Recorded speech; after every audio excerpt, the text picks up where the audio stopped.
Faixa 1. 3. Você não é especial. Quero falar sobre um conhecido meu, vamos chamá-lo de Jimmy. Jimmy estava sempre envolvido em vários projetos. Sempre que perguntavam o que ele estava fazendo, Jimmy falava sobre a consultoria que estava prestando para alguma empresa, descrevia um promissor aplicativo de saúde para o qual vinha buscando investidores, falava de um evento beneficente em que faria um discurso ou contava sobre a ideia milionária que tivera para uma bomba de combustível mais eficiente. O cara não parava, estava sempre ligado e se você desse papo, o Jimmy continuaria eternamente mostrando como era fenomenal o seu trabalho e como eram brilhantes suas ideias, despejando em cima de você tantos feitos pessoais que mais parecia estar sendo entrevistado na TV. Jimmy era pura positividade o tempo todo, sempre alçando novos voos, sempre a um passo de mais uma conquista. Um verdadeiro cara que põe a mão na massa. O problema era que Jimmy também era um completo parasita. Muito papo e nenhuma ação. Passava a maior parte do tempo chapado e gastava em bares e restaurantes sofisticados tanto quanto investia em suas ideias de negócios. Jimmy era um sanguessuga profissional. Vivia do dinheiro suado da família, que ele enrolava, assim como fazia com o restante da cidade, com falsas ideias de futura glória no ramo da tecnologia.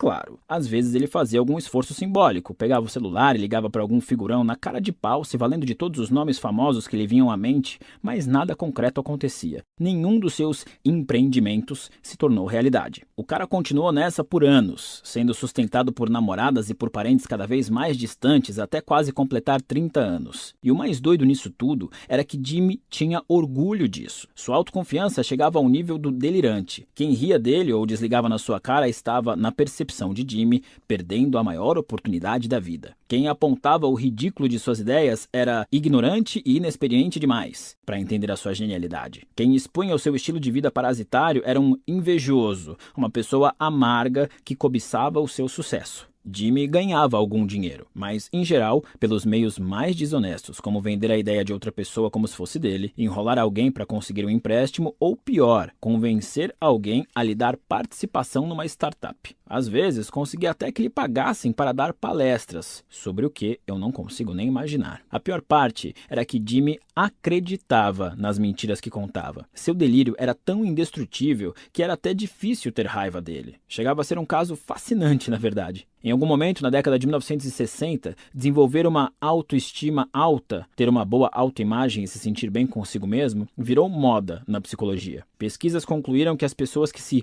consideravam admiráveis tendiam a se sair melhor e ter menos problemas. Muitos estudiosos e legisladores da época acreditaram que aumentar a autoestima da população geraria benefícios sociais tangíveis, redução da criminalidade, melhora no desempenho acadêmico, geração de novos empregos, diminuição de déficits no orçamento. Como resultado, a partir da década seguinte, de 1970, práticas relacionadas à autoestima começaram a ser ensinadas aos pais, reforçadas por terapeutas, políticos e professores, além de serem instituídas na política educacional. Por exemplo, as notas de crianças com baixo desempenho eram elevadas artificialmente para que não se sentissem tão mal. Prêmios por participação em aula e troféus foram inventados para diversas atividades banais ou obrigatórias. As crianças recebiam deveres de casa inúteis, como escrever as características que as tornavam especiais ou suas 5 maiores qualidades. Pastores e sacerdotes diziam às suas congregações que cada um ali era especial aos olhos de Deus, que todos estavam destinados a se destacar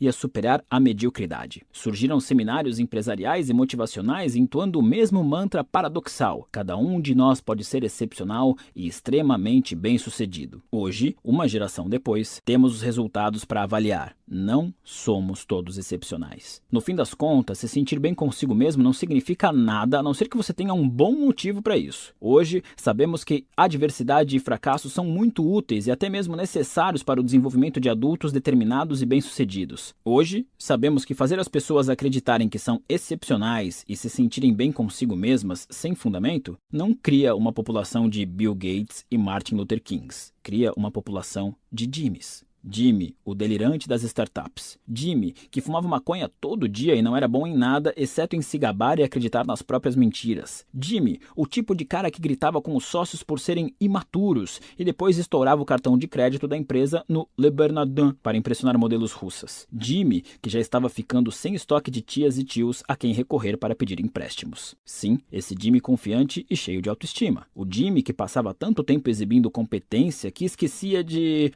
realmente fazer alguma coisa. O problema com o movimento pró-autoestima é a crença de que podemos medir a autoestima pelos sentimentos positivos das pessoas em relação a si mesmas. No entanto, para se ter uma noção verdadeira e precisa do valor de um indivíduo, é preciso avaliar como ele se sente em relação aos seus aspectos negativos. Se uma pessoa como Jimmy se sente o fodão 99,9% do tempo, mesmo que sua vida esteja chafurdando na mais absoluta merda, como isso pode ser um método de aferição válido para decretar que sua vida é bem-sucedida e feliz? O Jimmy é arrogante. Ou seja, ele julga merecer todas as mil maravilhas de mão beijada, acredita que merece ser rico sem trabalhar, ser querido e ter boas relações sem ajudar ninguém, ter um estilo de vida incrível sem sacrificar nada. Gente como Jimmy é tão obcecada em se sentir bem consigo mesma que consegue se iludir e acreditar que está realizando feitos notáveis, mesmo sem mover um dedo. Esse tipo de gente vê a si mesmo arrasando no palco quando na verdade está fazendo papel de bobo. Essas pessoas acreditam ser bem-sucedidas, fundadoras de startups, quando na verdade nunca tiveram sucesso em nenhum empreendimento. Elas se auto-intitulam Life Coaches e cobram para ajudar os outros do alto de seus 25 anos preenchidos por zero conquistas significativas.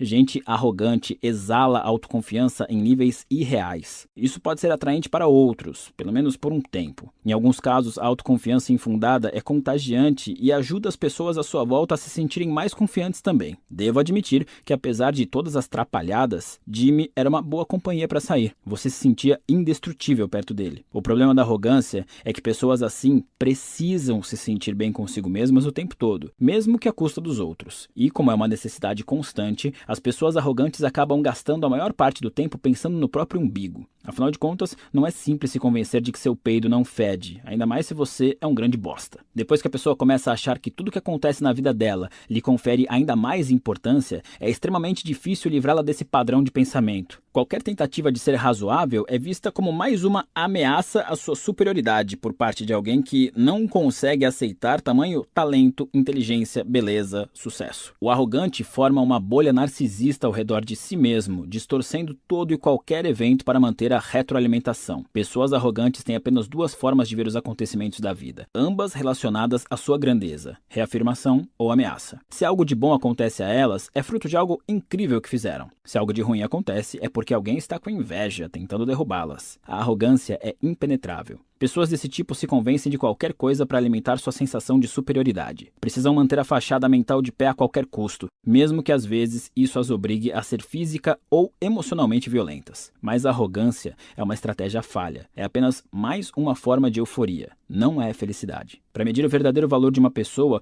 o importante não é avaliar como ela vê as experiências positivas, e sim as negativas. Uma pessoa como Jimmy se esconde dos problemas ao inventar sucessos fictícios para si mesmo. E por não conseguir enfrentar seus problemas, por melhor que se sinta consigo mesma, essa pessoa é fraca. Aquele que nutre uma boa autoestima verdadeira enxerga com honestidade as partes negativas de si mesmo. Sim, às vezes sou irresponsável com dinheiro. Sim, às vezes exagero meu próprio sucesso. Sim, sou muito dependente do apoio dos outros, eu deveria ser mais autossuficiente. E age a fim de se aprimorar. O arrogante, porém, é incapaz de melhorar a própria vida de forma duradoura ou significativa, pois não reconhece os próprios problemas aberta e honestamente. Ele busca euforia após euforia e chega a níveis cada vez mais elevados de negação.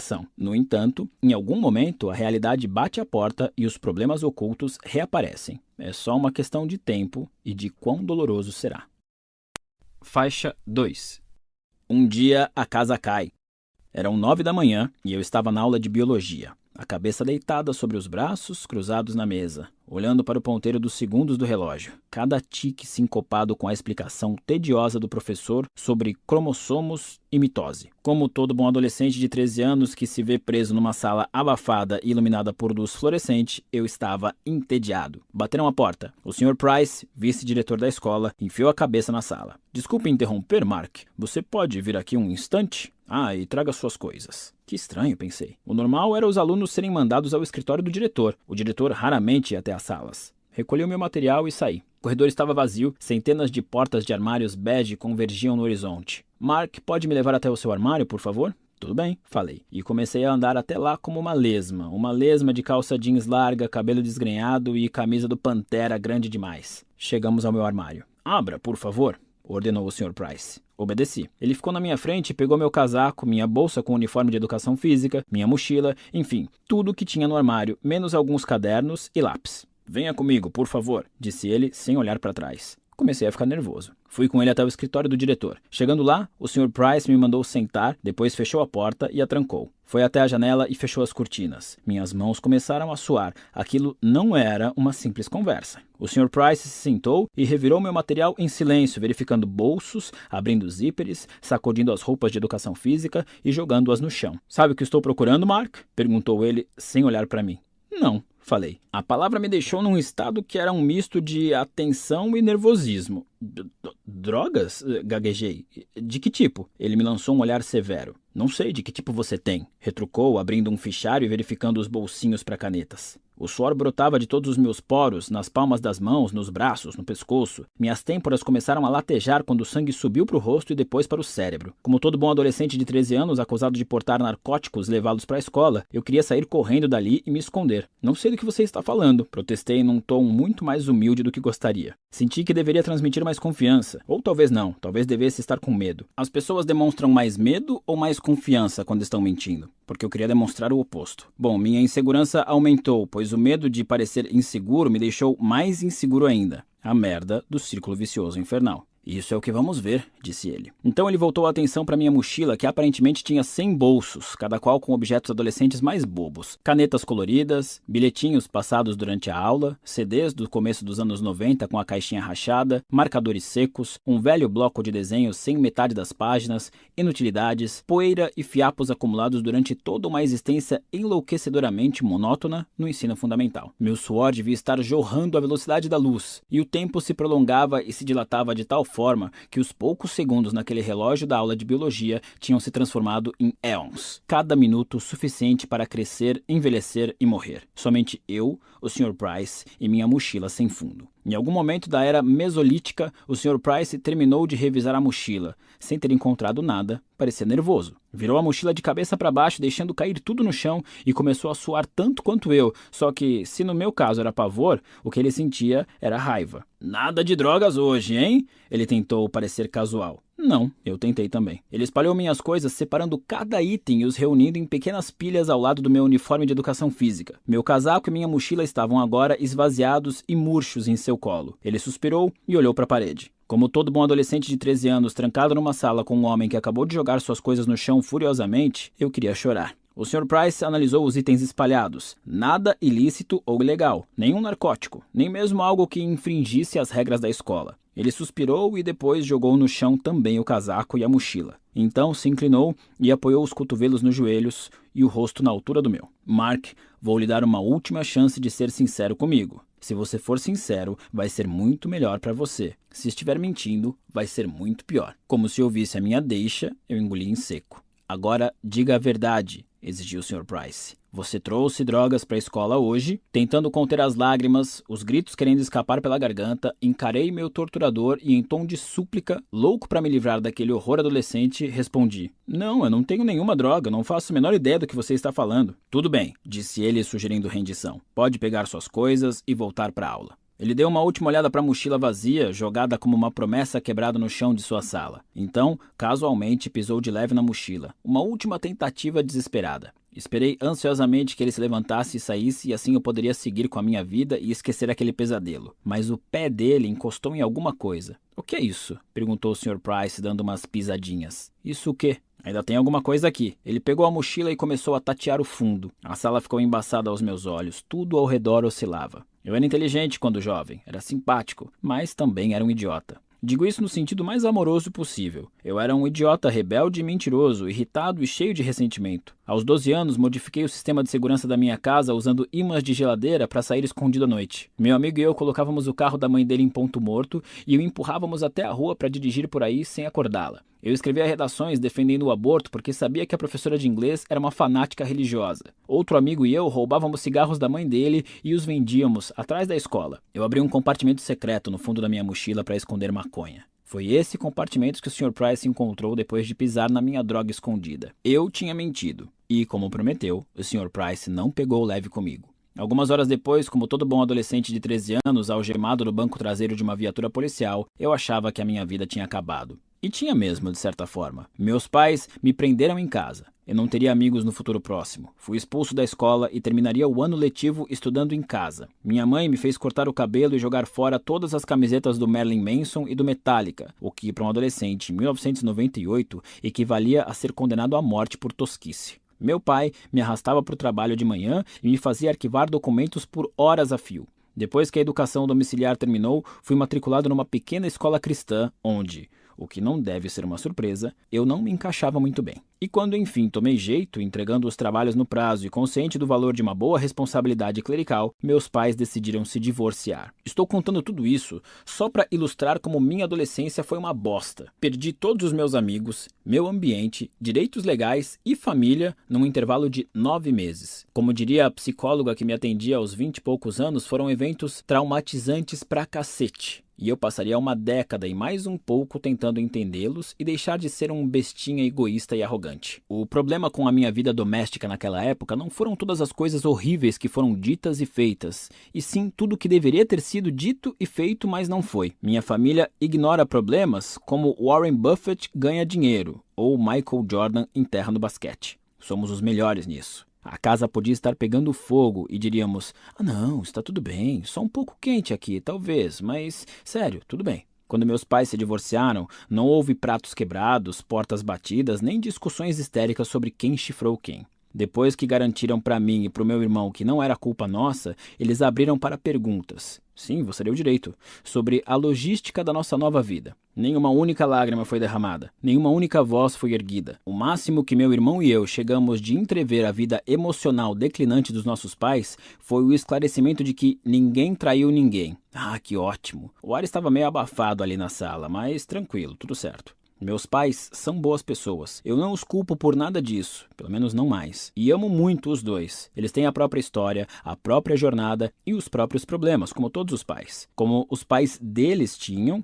e assim por diante. E como todos os pais, os meus, com as melhores intenções, transmitiram para mim alguns dos seus problemas, o que provavelmente também farei com meus filhos. Quando passamos por eventos traumatizantes pra cacete, como esses, começamos a achar inconscientemente que não podemos resolver alguns dos nossos problemas. Essa suposta incapacidade, por sua vez, nos deixa infelizes e indefesos. E tem mais uma consequência. Se temos problemas insolúveis, nosso inconsciente conclui que somos, em certos aspectos, muito especiais ou muito imperfeitos, que somos diferentes de todos os outros e que as regras não se aplicam a nós. Simplificando, nos tornamos arrogantes. O sofrimento que passei na adolescência me colocou num caminho de arrogância que segui por boa parte do início da vida adulta. Enquanto a arrogância de Jimmy se manifestava no âmbito profissional, em que ele forjava um enorme sucesso, a minha se manifestava em meus relacionamentos, especialmente com as mulheres. Meu trauma girava em torno da intimidade e aceitação. Então eu sentia a necessidade constante de provar a mim mesmo que era amado e aceito. Como resultado, comecei a correr atrás de mulheres como um viciado em pó se jogaria sobre um boneco de neve feito de cocaína, fazendo amor em êxtase para imediatamente depois sufocar qualquer sentimento. Virei um galinha, imaturo e egoísta, embora às vezes charmoso, e passei quase uma década colecionando uma longa série de relacionamentos superficiais e doentios. Não era exatamente sexo o que eu queria, embora essa parte fosse divertida. Era a validação. Eu era desejado, amado, pela primeira vez na vida, desde que me entendia por gente. Eu tinha valor. Meu desejo de validação logo virou um hábito mental de exagerar a minha importância e de ser autoindulgente demais. Eu me sentia no direito de dizer ou fazer o que quisesse, de trair a confiança das pessoas, de ignorar sentimentos e depois me justificava com desculpas esfarrapadas. Embora esse período tenha tido seus momentos de diversão e emoção, embora eu tenha conhecido algumas mulheres maravilhosas, minha vida era meio que um constante caos. Vivia desempregado, dormindo no sofá de amigos ou morando com minha mãe, bebendo muito mais do que deveria, me afastando de vários amigos, e quando conheci uma mulher de quem realmente gostava, meu egocentrismo não demorou a estragar tudo. Quanto mais profunda é a dor, mais impotentes nos sentimos diante dos problemas e mais arrogantes ficamos em compensação. Essa arrogância pode funcionar de dois jeitos. 1. Eu sou incrível e vocês são uns merdas, então mereço tratamento especial. 2. Eu sou um merda e vocês são incríveis, então mereço tratamento especial. Por fora são mentalidades opostas, mas por dentro é o mesmo recheio cremoso de egoísmo. Na verdade, é comum ver gente arrogante alternando entre um pensamento e outro. Ou estão no topo do mundo ou o mundo desabou sobre eles, dependendo do dia ou de como estão lidando com seu vício naquele momento. Grande parte das pessoas percebe na hora que alguém como Jimmy é um completo imbecil narcisista porque ele deixa bastante óbvia sua autoestima delirante. O que a maioria não identifica como arrogância é o comportamento daqueles que se sentem sempre inferiores e indignos do mundo. Interpretar tudo na vida como vitimismo constante exige tanto egoísmo quanto a atitude oposta. A mesma quantidade de energia e de autocentrismo delirante são necessários tanto para acreditar que você tem problemas insuperáveis, quanto que você não tem problema algum. A verdade é que não existem problemas únicos e pessoais. Se você tem um problema, é provável que milhões de outras pessoas já tenham passado por isso antes de você. Estão passando agora, ou virão a passar no futuro, inclusive conhecidos seus. Isso não diminui o problema nem anula a dor. Isso não significa que você não é legitimamente uma vítima em algumas circunstâncias. Significa apenas que você não é especial. Geralmente, essa constatação de que você e seus problemas não são mais graves ou mais dolorosos que os dos outros é o primeiro passo, assim como o mais importante, para resolvê-los. Mas parece que cada vez mais gente, principalmente entre os jovens, esqueceu isso. Professores e educadores notam uma falta de resiliência emocional e um excesso de demandas egoístas nos jovens de hoje. Não é incomum um livro ser retirado do currículo de uma turma apenas porque um aluno se sentiu mal com a leitura. Palestrantes e professores são destratados e banidos do campus por pecados tão banais quanto sugerir que talvez determinadas fantasias de Halloween não sejam tão ofensivas assim. Orientadores educacionais observam uma quantidade maior do que nunca de alunos exibindo sinais graves de abalo emocional após experiências comuns da vida acadêmica, como discutir com o colega de quarto ou tirar uma nota baixa. É estranho que, numa época em que estamos mais conectados do que nunca, a arrogância esteja tão em alta. Algo na tecnologia recente parece permitir que a nossa insegurança jorre aos borbotões, de maneira inédita. Quanto maior a liberdade de expressão, maior nosso desejo de nos vermos livres de qualquer um que possa discordar de nós ou nos chatear. Quanto mais expostos ficamos a pontos de vista diferentes, mais nos incomodamos por eles existirem. Quanto mais fácil e livre de problemas nossa vida se torna, mais nos sentimos no direito de que fique ainda melhor. Os benefícios da internet e das redes sociais são incontestavelmente fantásticos. Este é o melhor momento da história para se viver por diversas razões, mas talvez tais tecnologias estejam gerando efeitos colaterais inesperados na sociedade. Talvez as mesmas tecnologias que libertaram e instruíram tanta gente estejam inflando a importância que damos a nós mesmos. Faixa 3. A tirania do excepcionalismo.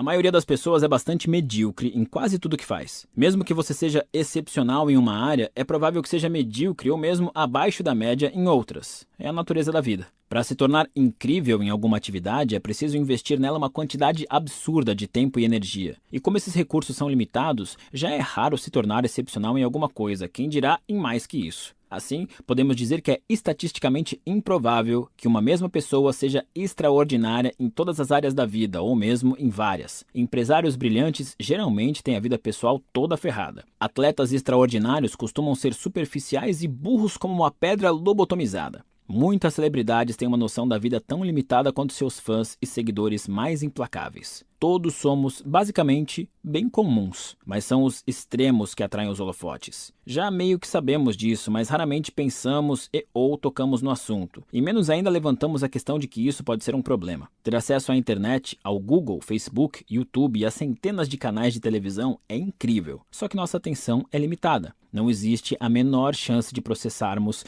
a tsunami de informações que nos atinge o tempo todo. Assim, só o que chama a atenção são as realmente excepcionais, aquele 0,00001%. Todos os dias, todas as horas, somos inundados com o que é realmente extraordinário. O melhor do melhor. O pior do pior. As maiores façanhas físicas, as piadas mais engraçadas, as notícias mais perturbadoras, as ameaças mais assustadoras. Sem parar. Nossa vida é repleta de informações sobre os extremos da experiência humana, porque no ramo da mídia é isso que chama atenção, e atenção gera lucro. É o mais importante. A maior parte da vida, no entanto, se dá na monótona média. A grande maioria da vida não é extraordinária, e sim bastante medíocre. Essa inundação de extremos noticiados nos condicionou a acreditar que agora ser excepcional é a norma. E como somos todos bastante comuns na maior parte do tempo, o dilúvio de informações sobre o excepcional nos deixa inseguros e desesperados, porque obviamente não somos bons o bastante. Assim, sentimos a necessidade cada vez maior de compensar isso com arrogância e vício. Lidamos com isso da única forma que sabemos, enaltecendo a nós mesmos ou aos outros. Alguns fazem isso criando esquemas fraudulentos de enriquecimento rápido. Uns atravessam o mundo para salvar crianças da desnutrição. Há quem se destaque nos estudos e ganhe 1000 prêmios acadêmicos. Outros entram na escola atirando. Alguns tentam fazer sexo com qualquer criatura que se mova. Isso tem a ver com a crescente cultura da arrogância que já analisei. Muitas vezes os millennials são responsabilizados por essa mudança cultural, mas provavelmente apenas porque são a geração mais conectada e mais visível. A tendência à arrogância abrange toda a sociedade e acredito que seja consequência da excepcionalidade gerada pelos meios de comunicação de massa. O problema é que a onipresença da tecnologia e do marketing está dando um nó nas expectativas de muita gente. A enxurrada do excepcional faz as pessoas se sentirem menores. As faz sentir que precisam ser mais extremas, mais radicais e mais autoconfiantes para serem notadas ou terem valor. Quando eu era jovem, minhas inseguranças com intimidade eram exacerbadas por todas as narrativas de masculinidade ridículas difundidas pela cultura pop. Essas mesmas narrativas ainda circulam hoje. Para ser popular, o cara tem que sair e beber como um astro do rock. Para ser respeitado, tem que ser admirado pelas mulheres. Sexo é o bem mais valioso que um homem pode obter, e para consegui-lo, vale sacrificar qualquer coisa, inclusive a dignidade. Esse fluxo incessante de notícias irreais alimenta nossa insegurança ao nos expor a padrões fantasiosos impossíveis de corresponder. Não só nos sentimos sujeitos a problemas insolúveis, como nos consideramos fracassados porque uma simples pesquisa no Google mostra milhares de pessoas livres desses problemas. A tecnologia resolveu antigos problemas econômicos, mas nos trouxe novos problemas psicológicos. A internet não disponibilizou apenas informação para todos. Ela fez o mesmo com a insegurança, a incerteza e a vergonha. Faixa 4. Mas se eu não vou ser especial nem extraordinário, qual é a graça? Nossa cultura absorveu a crença de que todos estamos destinados a fazer algo extraordinário. Celebridades dizem isso, magnatas dizem isso, políticos dizem isso, até a Oprah diz isso. Então deve ser verdade. Cada um de nós pode ser extraordinário. Todos merecemos a grandeza. O paradoxo dessa ideia, afinal de contas, se todo mundo fosse extraordinário, então, por definição, ninguém seria. Não é percebido pela maioria das pessoas. Em vez de questionar o que realmente merecemos ou não, engolimos a mensagem e pedimos mais. Ser comum se tornou o novo padrão de fracasso. O pior lugar em que se pode estar é no meio do bando, no topo da curva de Gauss. Quando o padrão de sucesso de uma cultura é ser extraordinário, acaba sendo melhor estar no pior extremo da curva de Gauss do que no meio, porque pelo menos ali você é especial e merece atenção. Muita gente escolhe essa estratégia. Prova para todos que é o mais infeliz, o mais oprimido, o mais sofrido. Muitos têm medo de aceitar a mediocridade porque acreditam que, se o fizerem, nunca conseguirão nada, nunca vão se desenvolver e terão uma vida insignificante. É uma ideia perigosa. Uma vez que você aceita a premissa de que a vida só vale a pena se for notável e grandiosa, também aceita o fato de que a maior parte da humanidade, incluindo você, é inútil e sem valor. E essa mentalidade pode se tornar danosa bem rápido, tanto para você mesmo quanto para os outros. As poucas pessoas que se tornam verdadeiramente excepcionais em algo não alcançaram isso porque se consideram excepcionais. Pelo contrário, elas são incríveis porque são obcecadas por se aperfeiçoar. Essa fixação é derivada de uma crença imperturbável de que, na verdade, não são lá grande coisa. É o inverso da arrogância. Quem se torna excelente em alguma coisa conseguiu isso por entender que não nasceu excelente, é medíocre, comum, mas que pode se tornar muito melhor. Essa ladainha de que todo mundo pode ser extraordinário e alcançar a grandeza é só uma punhetagem do ego. Uma mensagem gostosa de engolir, mas que na verdade não passa de calorias vazias que deixam você emocionalmente gordo e inchado, como um Big Mac para o coração e o cérebro. O caminho para a saúde emocional, como para a física,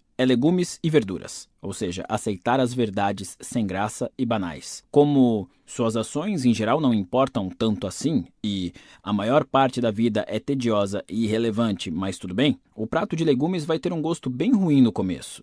Você não vai querer comer, mas depois de engolir, seu corpo vai acordar mais potente e mais vivo. Afinal de contas, você não vai mais estar carregando a constante pressão de ser incrível e inovador. O estresse e a ansiedade de ser sempre inadequado e de precisar se provar vai se dissipar. E a percepção e a aceitação da sua existência banal o libertarão para realizar o que realmente deseja, sem julgamento ou expectativas altas demais. Você vai apreciar cada vez mais as coisas simples da vida, os prazeres de ter amigos, de criar alguma coisa, de ajudar alguém em necessidade, de ler um bom livro, de rir com alguém de que você gosta.